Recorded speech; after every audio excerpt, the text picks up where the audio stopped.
লৈছোঁ তাত লিখা আছে কুকুৰৰ পৰা সাৱধান।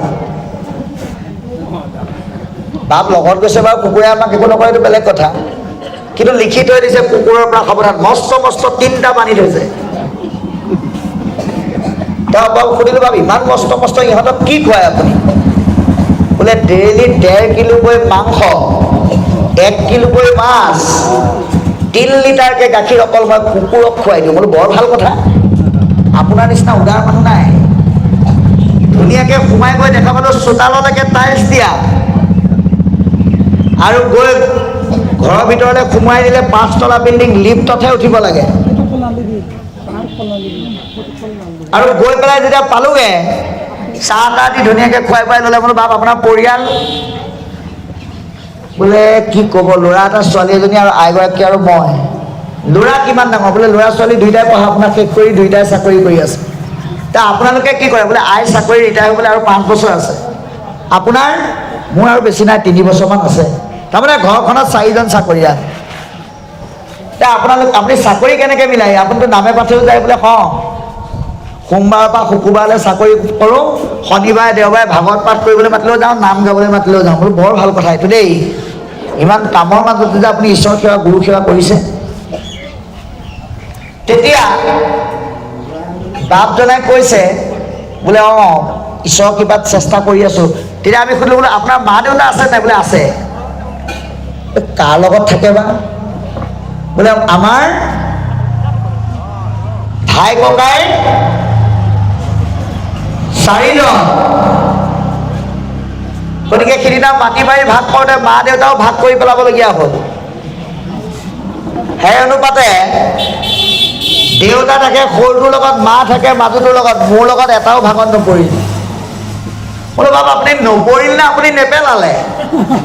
বোলে তেনেকুৱা বুলিয়ে ক'ব পাৰি। বোলো কেলে বা? আপোনাৰ ঘৰত 4জন চাকৰিয়াল, আপুনি নিস্বাৰ্থভাৱে মা দেউতাক ৰাখিব লাগে।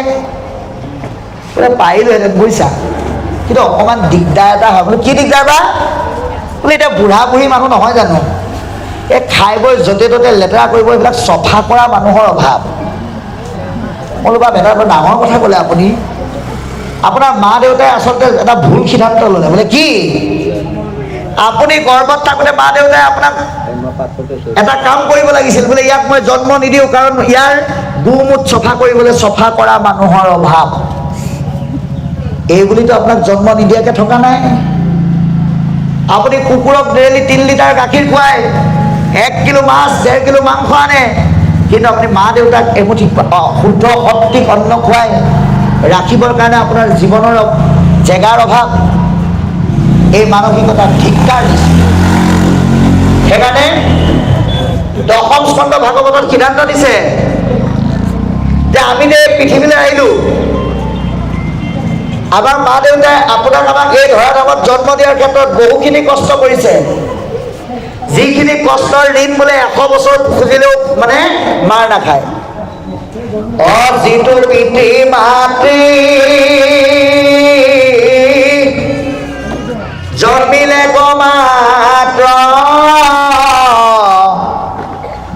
পুহিলে কয়নো দিন,